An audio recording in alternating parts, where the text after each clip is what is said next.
Hola y muy buen día tengan todos ustedes. Bienvenidos una vez más a este su canal de YouTube, Tu Abogado Virtual MX. En este video vamos a responder la siguiente pregunta: ¿cómo resuelve un juez de control la pena de prisión? En algunos casos vemos que delitos de impacto social, delitos que consideramos graves, delitos que incluso el Código Nacional y la propia Constitución nos mencionan como que son delitos que ameritan la prisión preventiva oficiosa por considerarse graves. Y sin embargo, a la hora que lo sentencian los jueces, lo sentencian con condenas de prisión muy bajas para lo que esperaba la sociedad, para lo que esperábamos en este tipo de problemas que para todos pudiera resultar algo imperdonable. Y sin embargo, los jueces les dan sentencias demasiado bajas para lo que se esperaba, para cómo pasaron las cosas, para cómo acontecieron los hechos en determinado asunto. ¿Por qué? ¿Por qué los jueces condenan con penas tan bajas de prisión a los sentenciados? Algunas personas podrán decir que esto es corrupción. Algunos otras personas que ya más o menos sepan del código, de la legislación penal, dirán, esto es parte del proceso, fue justo, ¿verdad? Y otras personas que no conozcamos más de estas legislaciones penales, podremos decir, bueno, pues es que está arreglado, es que ya se arreglaron, es que hay dinero de por medio. Vamos a responder esta pregunta: ¿por qué los jueces resuelven con penas de prisión bajas o no suficientes para el impacto del delito, el impacto del caso que se cometió? Pero para esto hay ciertos elementos que el mismo juez tiene que tomar en cuenta para poder emitir una sentencia condenatoria con una pena de prisión en determinado tiempo o en determinados años, que será lo que se le impondrá a un sentenciado. Para esto nos tenemos que ir a la historia del delito, a la clasificación del delito. Ponemos aquí algunos ejemplos de cómo se clasifica un delito para poder llegar el que el juez pueda tener insumos o elementos suficientes para poder emitir una sentencia. Los jueces no se sacan de la manga las sentencias, los jueces no se sacan de la manga las penas de prisión. Los jueces tienen que someterse a las legislaciones tanto locales como nacionales. El código penal de cada legislación, de cada estado, de cada localidad, son claros en cuanto a los tipos de delitos y tipos y penas de prisión para cada delito. Pero el Código Nacional de Procedimientos Penales es a nivel federal y se tienen que someter también a el Código Penal en el que señala los delitos y el Código Nacional en el que señala el proceso. Clasificación del delito. Esto es lo que les mencionaba con el Código Penal de cada estado. De donde me estés escuchando, en ese estado tienen un código penal y ese código penal te señala los tipos de delitos. Aquí te menciono algunos cuantos tipos de delitos que son muy conocidos y que lamentablemente aquejan a la sociedad. Toda la sociedad, podríamos decir, incluso me agrego, esta clase de delitos en algunos casos son imperdonables, podríamos decirlo. Pero bueno, el juez tiene que resolver conforme lo que tiene o lo que le proporciona el Código Penal de cada localidad, según sea el caso, y el Código Nacional. Para esto tenemos que clasificar el delito. ¿Cuál fue el delito? Pues fue este, fue aquel. Aquí te menciono algunos cuantos. Ya identificamos cuál fue el delito. Ahora vamos a clasificarlo. ¿Y cómo se clasifica un delito? De acuerdo al tipo de participación, como autor inmediato, autor material, coautor, autor intelectual. ¿Cómo participó la persona en la comisión de ese delito? La forma de comisión fue doloso, fue culposo. Recordemos que doloso es cuando se tiene la intención de causar el daño y culposo es cuando no se tenía la intención de causar el daño, sin embargo se causó por acción u omisión. Y el grado de consumación es si fue en grado de tentativa, es decir, que por un factor externo no se pudo consumar el delito en su totalidad, o sí se consumó y es calificado el delito. ¿Por qué? Pues porque sí hubo los elementos necesarios para que se consumara el delito. Vamos a suponer un ejemplo de homicidio, por ejemplo. El delito de homicidio calificado es porque, bueno, existieron elementos suficientes para que se pudiera consumar. Y el homicidio calificado en grado de tentativa es que por un factor externo, ajeno a la persona que quería cometer el delito, no pudo consumar el delito. Entonces, este es el grado de consumación. También hay que ver esto, ¿verdad? Y también tenemos las agravantes. Cuando no solo es calificado o es en grado de tentativa, sino además existe las agravantes que pudiéramos agregar al nombre del delito, que podría ser agravado, atenuado o equiparado. Por ejemplo, vamos a ver el ejemplo de violación. Violación agravada es cuando, bueno, pues existe la comisión del delito, pero agravado es, por ejemplo, cuando son a menores de edad, por ejemplo. Entonces, ahí se agrava la pena, porque no solo es el delito, sino que se le va a agregar unos años más de prisión por haberse cometido contra determinada persona.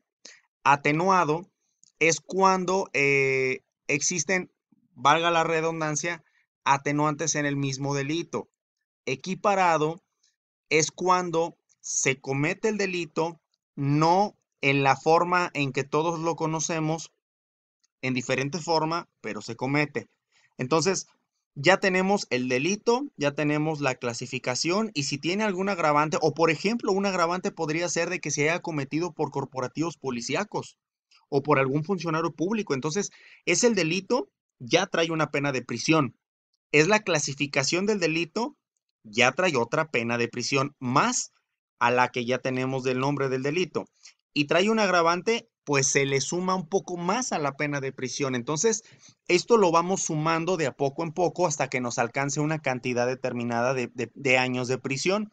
Ya el juez ya tiene estos elementos para poder decir, se le puede dar de tantos años a tantos años de prisión. Entonces ya con esto puede trabajar el juez para poder imponer una pena de prisión. ¿Qué pasa aquí? Aquí hay una situación muy importante que tiene que conocer el público en general. Cuando el delito se reclasifica en una etapa que se conoce como intermedia a través de la acusación del agente del Ministerio Público, puede que el delito ya no sea el mismo con el que se inició. A lo mejor podemos decir, pues es que fue un homicidio en grado de tentativa al inicio del procedimiento, que es en su etapa inicial. Pero bueno, pasan los meses, llegamos a la etapa intermedia y el agente del Ministerio Público dice, no va a ser así, vamos a bajar el tipo de delito a lesiones. ¿Y por qué hablo de bajar? Pues porque el homicidio calificado en grado de tentativa tiene un grado de pena de prisión más alto que el de unas lesiones calificadas, si quieren, en el sentido de que a lo mejor hubo armas, a lo mejor hubo ventaja entre una persona y otra, entre el victimario y la víctima, entre el imputado y la víctima. Entonces, hacemos este juego de circunstancias para poder determinar la pena o los años de prisión que se le podrá imponer por parte del juez. Esta clase de circunstancias son muy variables al momento de clasificar el delito o en una etapa intermedia reclasificar el delito, disminuyéndolo a uno, digamos, con menor castigo, con menor pena de prisión por haberse reclasificado a un delito menor. Y es ahí donde decimos, la sociedad, oh, pero es que el juez está comprado. No, pues es que el juez ya de seguro recibió el dinero. No, pues es que el juez es un corrupto. No, no es que sea esto. Es que conforme se le va proporcionando estas herramientas legales al juez, el juez va a tener que, que apegarse a estas reglas, a estos mínimos y máximos que le van otorgando las partes, Ministerio Público, defensor, asesor y el propio Código Penal de cada estado. Y sobre esto va a ser su cuadrícula y decir, ¿sabes qué? Lo menos que me puedo ir a la pena de prisión para imponerle a este hombre es esto. Lo máximo es esto, pero ahí te va otra cosa. En un juicio oral no puede, digamos, sentenciar un solo juez, porque en un juicio oral generalmente viene una terna que significa que tres jueces van a debatir sobre la pena de prisión a imponer al que será el sentenciado una vez que se imponga esta pena. Entonces, entre los tres tienen que votar. Entonces, ya no es solo un juez, ya son tres, y de los tres, al menos dos tienen que estar de acuerdo o que votar de manera mancomunada, pues por decirlo de alguna manera, para poder decir, bueno, este va a ser la pena que se le va a imponer. Entonces, son variables. No es precisamente que los jueces sean corruptos y sin soslayar que es verdad que existen en algunos casos, porque no voy a decir lo que no, lamentablemente en nuestro país se han dado, lamentable y lastimosamente se han dado estas circunstancias de que a veces por intereses personales o particulares de las autoridades, pues bueno, lamentablemente meten mano y pues acaban haciendo un desorden en los asuntos, pero de manera muy objetiva, de manera legal, esta vendría siendo la clasificación para que los jueces puedan trabajar. Ahora, viene otra circunstancia que hay que trabajar. También tienen salidas alternas los sentenciados o imputados dependiendo de cada caso. La suspensión condicional del proceso cuando la media aritmética no exceda de 5 años de prisión, es decir, que la pena de prisión a imponer no exceda de 5 años. Se le puede dar una suspensión condicional para que salga en libertad la persona, pero sometiéndose a condiciones. El acuerdo reparatorio que le ponemos de cumplimiento inmediato diferido, es decir, para delitos de carácter patrimonial. Sabes que yo le causé un detrimento a tu patrimonio, vehículo, casa, propiedades, posesiones de 20, 30 mil pesos. No tengo para pagártelos, te los voy a pagar en pagos. ¿Estás de acuerdo? Sí, eso es el cumplimiento de acuerdo reparatorio, de cumplimiento diferido o de inmediato tengo el dinero, aquí te lo pago. Y el procedimiento abreviado cuando confesa, se declara confeso el acusado y se declara confeso de que participó y cometió el delito. Al momento de otorgar su confesión dentro del procedimiento abreviado, se reducirá en 3/4 partes la condena de prisión impuesta y de esta manera, si al imputado, al acusado se le sentencia, vamos a suponer público en general, por 10 años, reduciéndosele 3/4 partes, podríamos hablar que le queda en 6 y a eso le restarás suponiendo, y a eso le restarás lo que ya lleva interno, le quedará en 5. Y de esos 5, como ya puede entrar a otro tipo de salidas alternas en etapa de ejecución, puede otorgársele cierta libertad si cumple con esas salidas alternas en etapa de ejecución. De esta manera es como se condena a la pena de prisión a los detenidos y por qué pueden salir más pronto o más tarde de prisión. Entonces, pero esto no es por una cuestión subjetiva o porque le da la gana al juez, sino porque se somete a estas mínimas y estos máximos que la ley le otorga y pues las tiene que cumplir siempre y cuando el procedimiento o las circunstancias del hecho y el tipo de delito, la clasificación, lo permitan.